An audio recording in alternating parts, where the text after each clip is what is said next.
What's up, gulaman? Alright, dimension drill tayo. Yan. Ang build ko pala dito ay Shining, no? At Naga skill. Kasi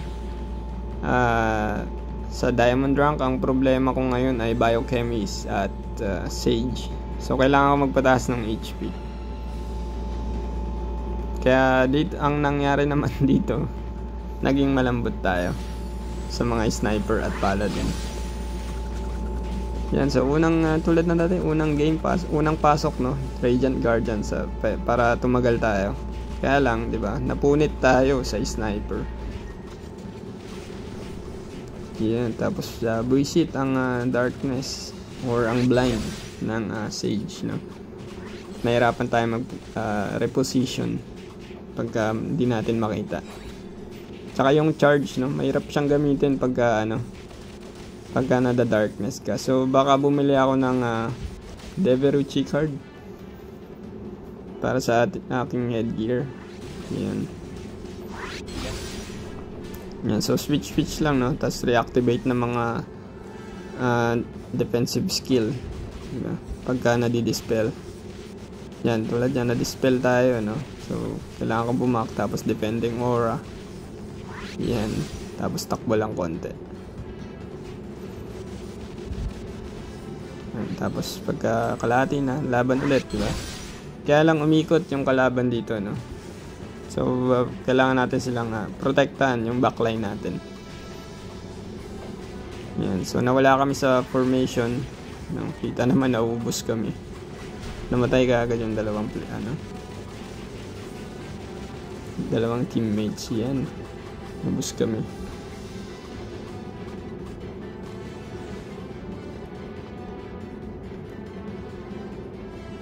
Sa team namin, no, tatlo na yung red title namin. Pero ako yung pangalawang mataas yung DP. Yan, so pinapasok ng backline ni Goaitod. Ito, makunat itong Sage na red title. Tingin ko ay nasa 370 DP ang itong Sage na ito na red title.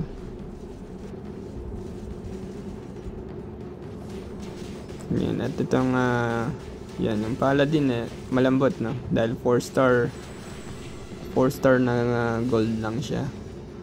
Yan, pero tinakbuhan natin, no, kasi may kasama siya Yan, pero pagka mag-isa na lang siya, yan, 100k ang follow natin sa kanya. Yan, siya naman yung tatakbo ngayon, di ba? Puno na yung buhay ko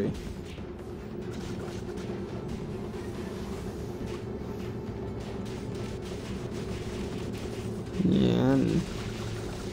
So ayun yung magandang nangyari, no? Pag nawala yung tank ng kalaban, nauubos yung ibang members nila. So kailangan as tank, no, as paladin, no, kailangan yung mag-sustain. Kailangan yung priest nyo ay nakafocus sa inyo.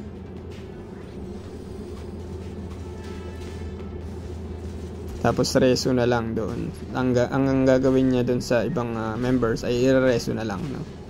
Pero yung heal ng priest ay dapat nakatuon sa inyo. Yan ang kunat, no. Kunat nitong Sage na to. Pagka red title na Sage, tapos matataas yung level ng sigils, no? Makunat.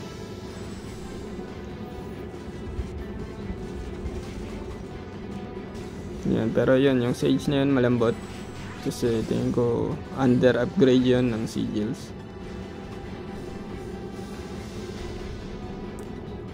Yan, so kitang-kita na yung lamang namin dito, no. Pero may mga ibang game kami na maganda, may mga dikit na laban. Yan, pagka 1-on-1 versus Sage, no, halos hindi bumabawas yung Sage sa atin kahit red title.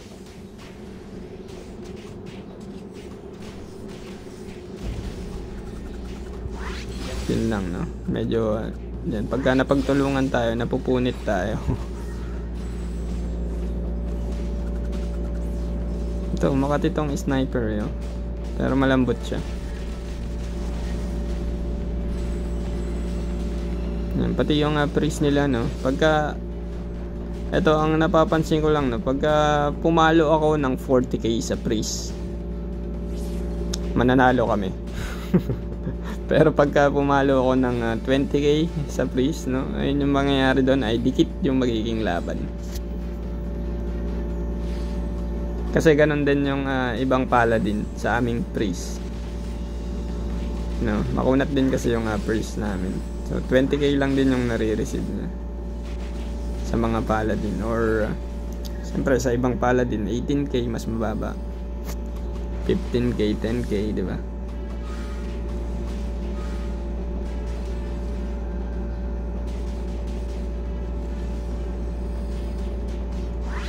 Yan, MVP tayo dito, 13 kills with 13 assists.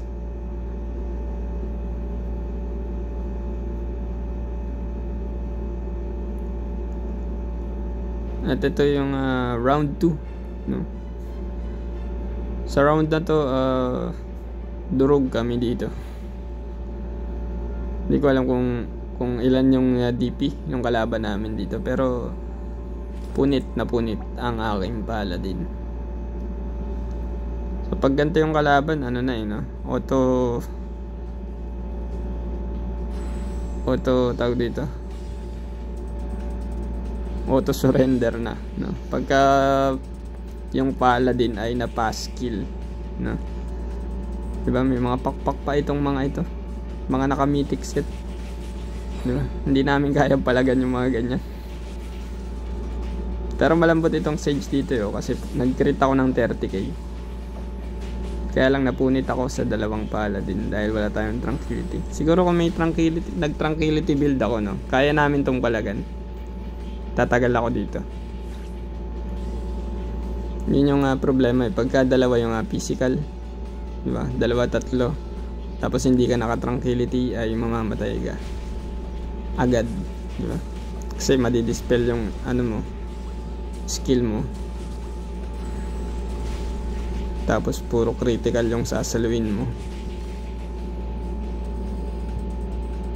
Kaya tingin ko, no, kung i-compare yung shining versus tranquility. Although pag shining, syempre mas malaki yung damage mo. Kung makikita nyo naman yung mga crit ko dito ay matataas. Kaya lang malambot.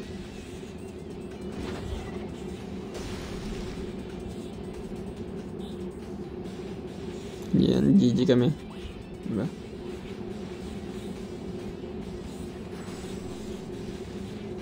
Ang layo ng score, 60, ay ano yan, 6, yan, naka-anim lang kami, tapos 53 na kaagad yung kalaban dito.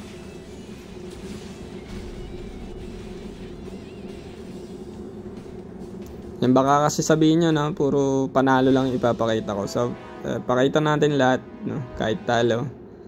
Yun yung sage, 14 kills, diba? Makati yung sage dito na red title.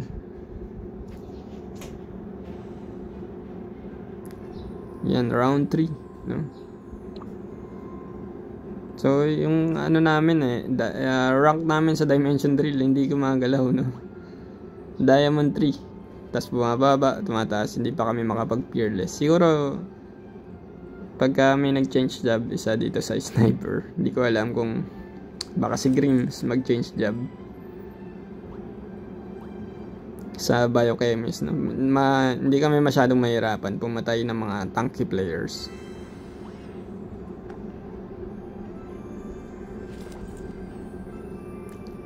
Yun din yung isang kailangan kong palitan pagka may sage na malakas, no? Yung armor card ko, kailangan ko mag-dokebi. Kaya lang pagka may biochemist naman, di ba? Basag ang ating armors. Yan, ito round 3. Round 3 tayo.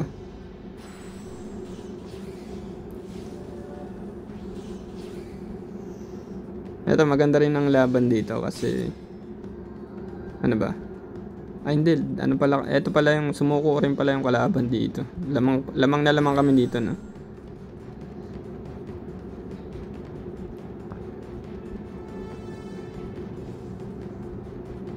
So pwedeng skip na to kasi hindi maganda itong laban.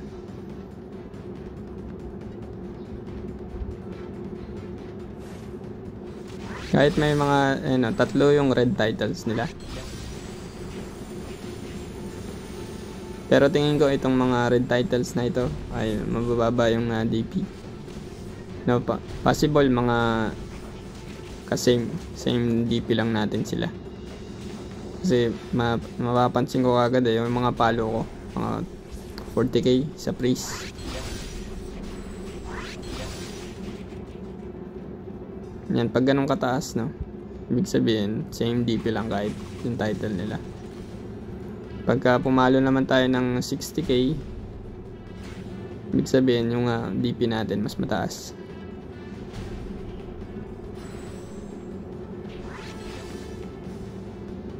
Pero minsan kahit sa dito kasi sa mga kakampi kong sniper, pagka pinalo ko sila, kahit mataas yung DP nito ni Guaitod, mataas pa rin yung crit ko.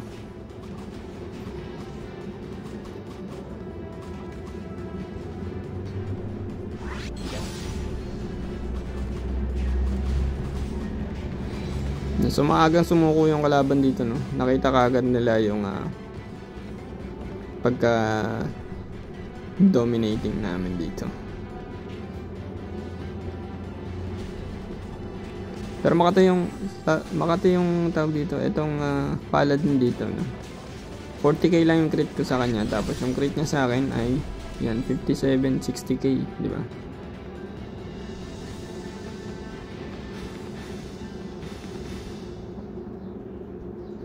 Kaya lang yung paladin dito ay walang tranquility din, no? Kaya napupunit siya kasi kami, physical kami. 4 kami physical. Kaya mapupunit kung wala kang tranquility.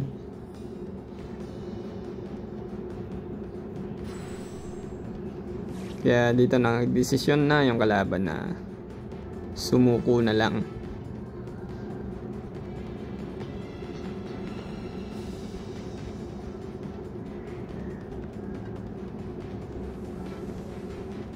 Yun.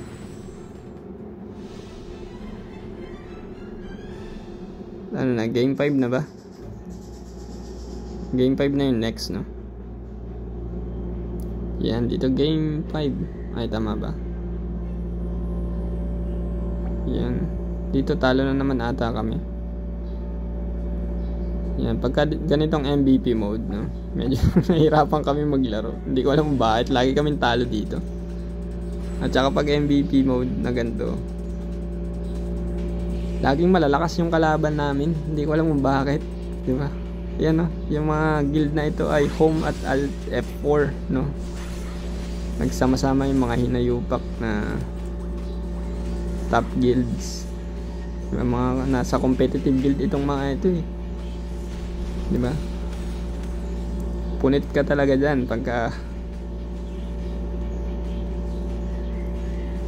sinabayan mo, no? Hindi natin sila ka-level. Hindi ko alam ba't nandito pa itong mga ito sa Diamond rank. Dapat itong mga ito ay nasa fearless na, no? Dadalawa pa yung priest nila, no?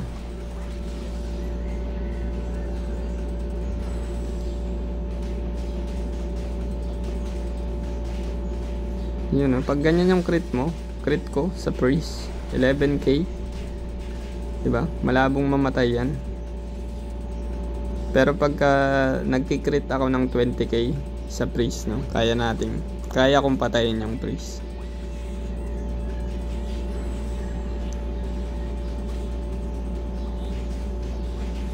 Nakakapatay pa nga ako dito. Meron silang malambot pala, no? May sniper dito na yellow title.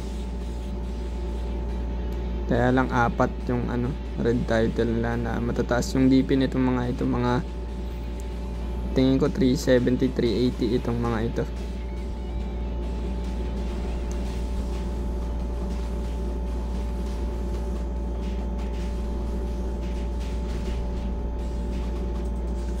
Yan. So hindi nakaka-enjoy, no? Pwede na tong i-skip. Yan.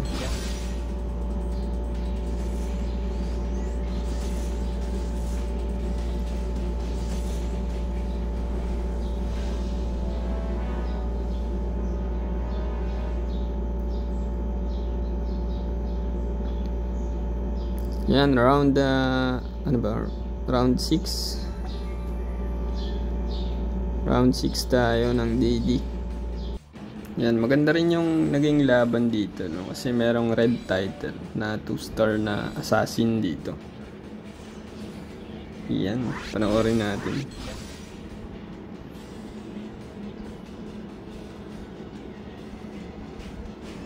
Yung kung makikita nyo sa start ng game, kalas-kalas yung kalaban. So, hindi ako nag-Radiant Guardian dito. Yan, pero malambot itong paladin nila. Kaya lang yung yun nga, yung assassin ay dominating na kaagad, no? 3 straight na kaagad. Inubos niya yung backline namin.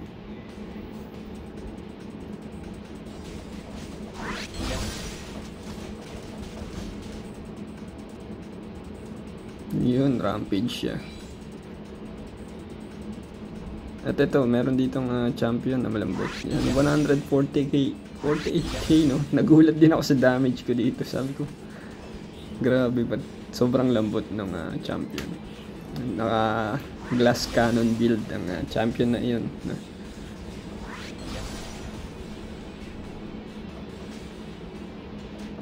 Tapos itong priest yan. Ito yung sinasabi ko na pagka 20k, kaya natin silang soloin. Although matagal nga lang patayin kung 20k lang yung crit. Pero kadalasan kasi pag may mga ganun na priest, mabababa lang din yung kill.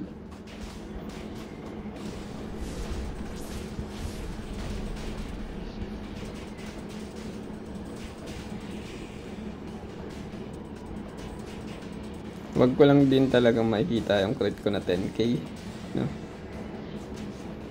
Imposible nang mapatay ang priest pagka 10k ang crit.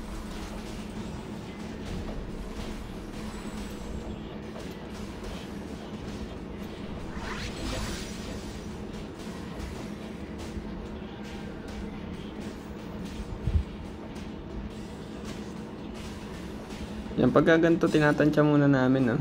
Yung kalaban. Kung kaya ba, hindi kami kumukoins muna. Pagka ganitong lamang kami, kahit na may malakas sa kalaban, no?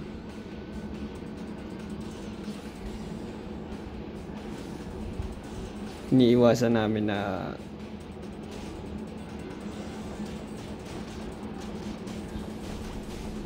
mag-coins agad. Kasi minsan pagka ganito, yan, pagka napapansin nila na actually yung kalaban nga dito eh, pumupulot ng coins, no? Lamang sila sa coins. Pero lamang kami sa kills dito, no?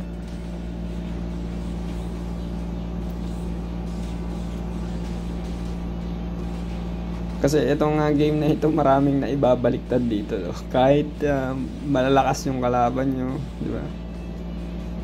Tapos bandang huli, pupulutan lang kayo ng coins, di ba? Kaya pag unang first up, no, ng game na to, ay focus kami sa PvP. Nagpo-focus lang kami sa coins pagka last patapos na yung game.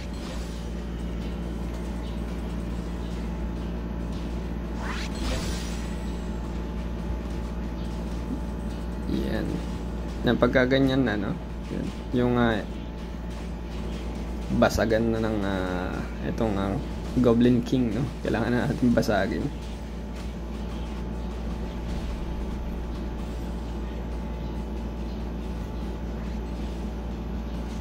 Ito yung assassin na 2-star red. Hindi ako bumawas dun, grabe yung shield.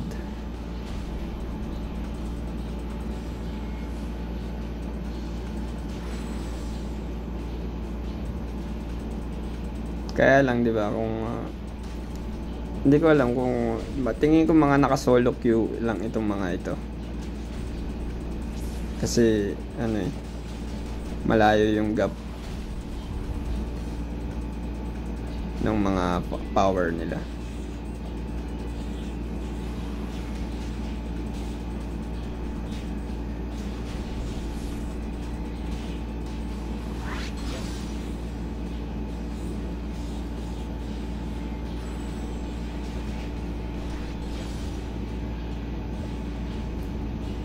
Yan no, naka 40 coins pala sila dito no. Muntikan pa kami matalo.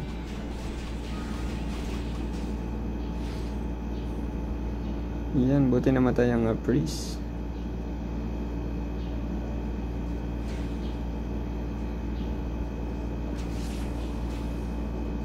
Yan, sumolo ang sumolo ang paladin, pumasok sa 5. Yan, na-block pa natin ang Asura doon, di ba? Swerte. Kung namatay ako doon, baka natalo kami.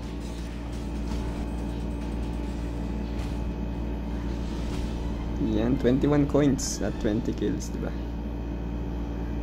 MVP ulit.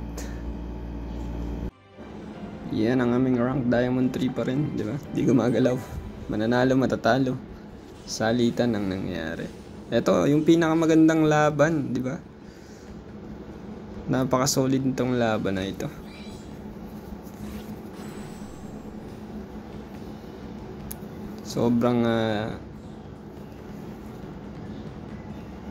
Sobrang dikit nitong laban na to. Sa tingin ko ito yung pinakamagandang mode, no? Yung push cart game. Na nalilibang ako sa mode na ito.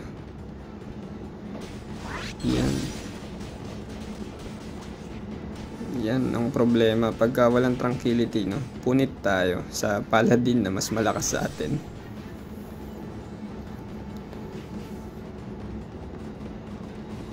Medyo na-late kasi sila ng pasok dito, no? Yung priest ko din na-late ng pasok.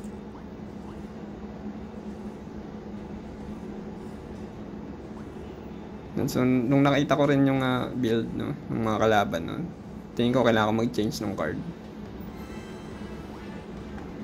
Kasi unang-una palad din yung malakas na napansin ko kagad. So, kailangan ko magpeko-peko dito.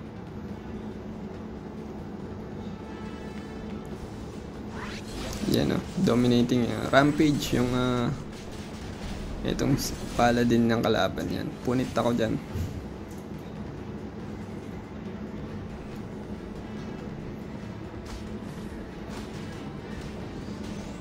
Pero mababa din itong tranquility ng kalaban, no?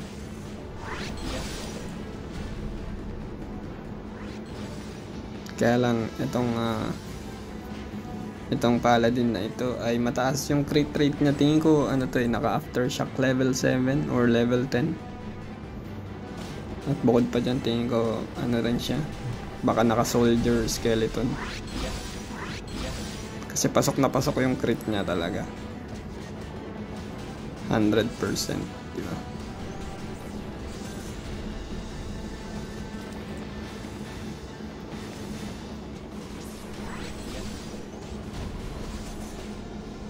Yun, napapatay lang namin siya pagka mag-isa na lang siya, no? At saka yung yung priest, no? Nag-50k ako sa priest nila. So, doon pa lang nakita ko na yung advantage. Sabi ko, ay, pwede kaming pumalag, no? Kasi ang lambot ng priest nila. So pag namatay yung priest, di ba, makakapag-push kami ng card. So ganyan, inahayaan lang namin, no, na matalo kami ng matalo sa clash, no. Tapos pag nakita ko yung priest na naman, di ba, FF ko na kaagad dyan. Kasi 50k pala, no. Yan, 60k ang crit ko sa priest, no. So yan, pag namatay yung priest, di ba, automatic mauubos din yung kalaban. Kaya lang sobrang lakas lang talaga ng paladin dito.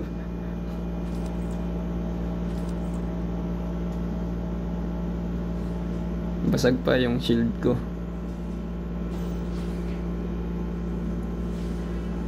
Di ba, malakas na nga yung paladin, tapos may biochemist pa na bumabasag yung shield ko.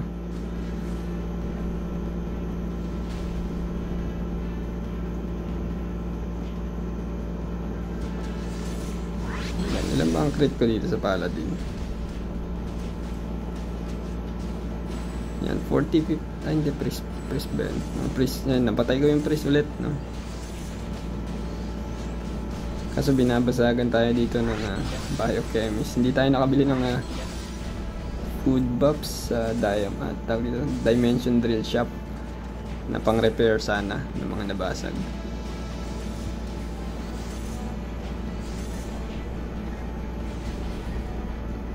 Yun, naubos namin sila. Nakabawi. 10 straight, grabe. 10 straight pala yung pala din dito.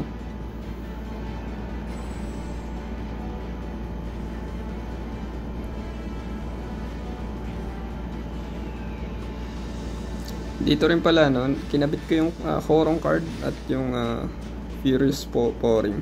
Dalawa na lang yung Cobalt card ko ngayon. Tapos ginawa ko na rin level 15. Yan, pagka 1-on-1, no? Hindi natin kaya yung Paladin. Kailangan ko ng priest.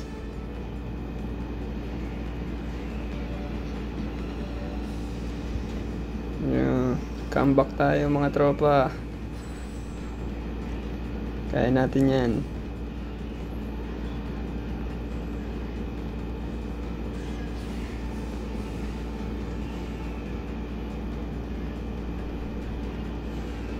Yan na, dito na ako napag-isip na priest na lagi yung e-epipping ko dahil malambot, no?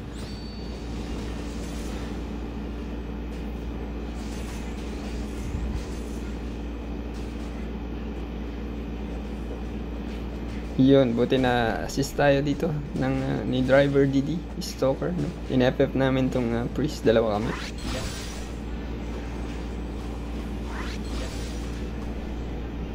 Yun, ganun ang nangyayari na pagka wala lang priest ang kalaban, nawa-wipe out sila.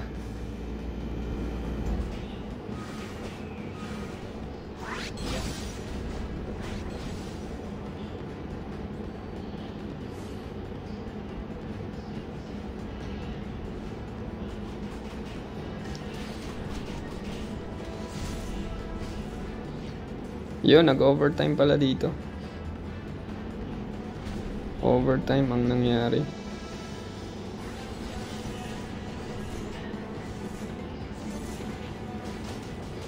Kaya lang naunang namatay ang priest namin. Yun, doon kami natalo. Maganda yung laban, dikit.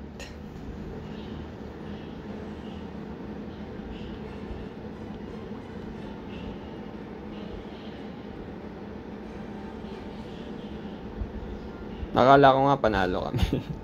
Kasi yung cart namin, nandun, lamang kami ng cart eh. Yung cart namin halos papasok na ng base nila eh. Kaso hindi pala siya ganun nag-work. Kung gaano pala kalayo yung cart na lang i-push, no? Yung pala yung mag-i-score dun.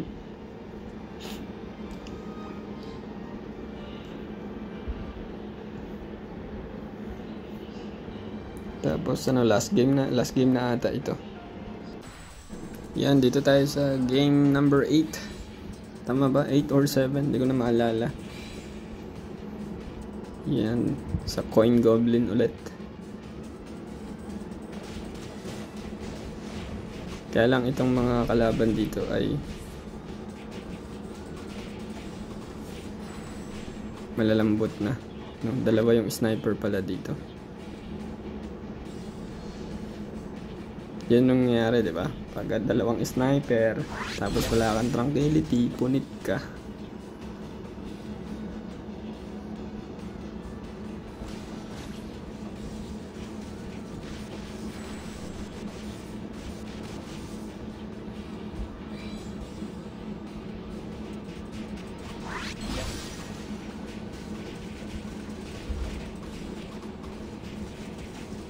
Grabe yung lambot ko dito.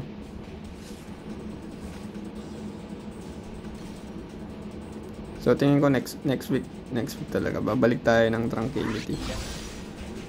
Hindi pa rin maganda mag HP build, hindi pa rin maganda.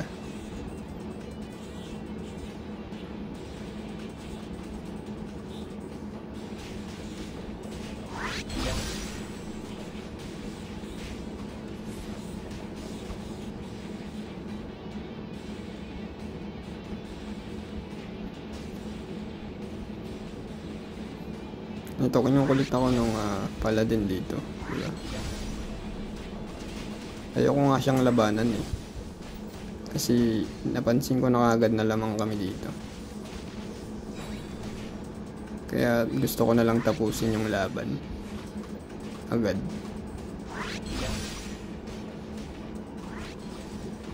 Kaya lang makati rin itong mga sniper ng kalaban.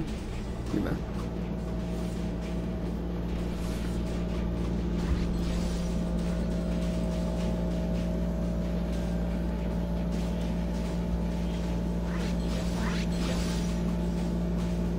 Yan, focus na lang sa goal, no? Focus na lang kay Goblin Coin. Ignore na natin yung mga kalaban kasi napansin ko na agad na madali ko silang napapatay, kaya hindi ko na kailangan na napatagalin pa, no? Na-test ko na agad yung possible outcome ng game.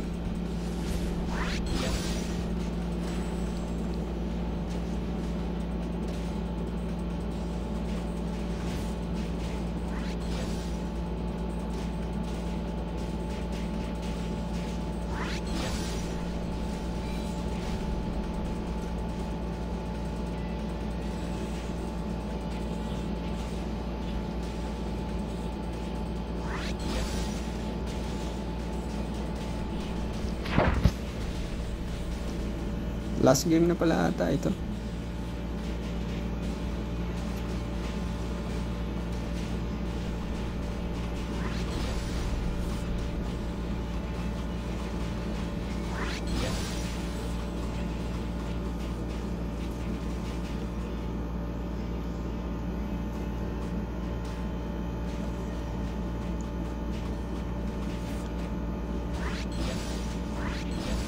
Kasi pagka Goblin Coin game, no? Lamang kami sa lineup kasi meron kami stalker na tagakuha ng coin. Kaya parang hindi importante dito kung malakas yung kalaban or kung malakas kayo, di ba? Kung magaling yung meron kayong plano, kumbaga, sa game na to, ay malaki yung chance nyo na manalo.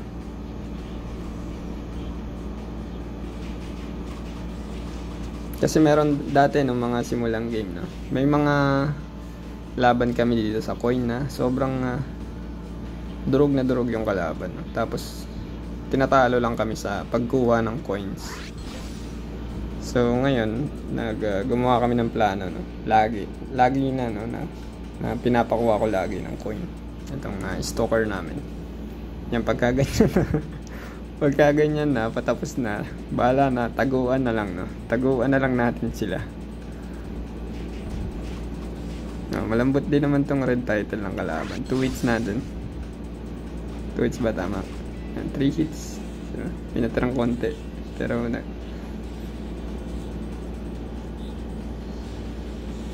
yan, tapos na. Yun lang for our DD, you know? Inaabot ng 34 minutes. Ang haba rin pala. Yan. At hindi pa rin kami nakapag-peerless, di ba? Ang rank pa din namin ay yan, Diamond 3 pa din, na may 100.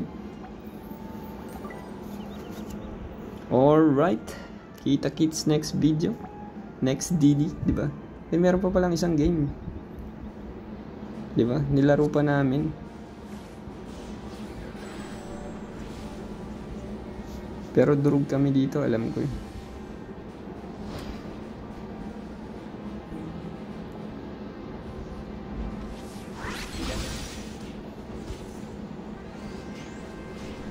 Makati yung Lord Knight dito pala.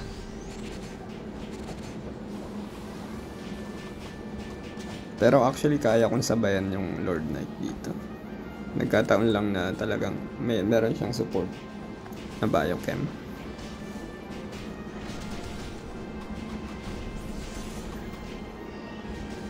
Yan, alright, wala na tayong sasabihin, no? Tapusin nyo na lang hanggang dulo. Kita-kits next video. Bye-bye!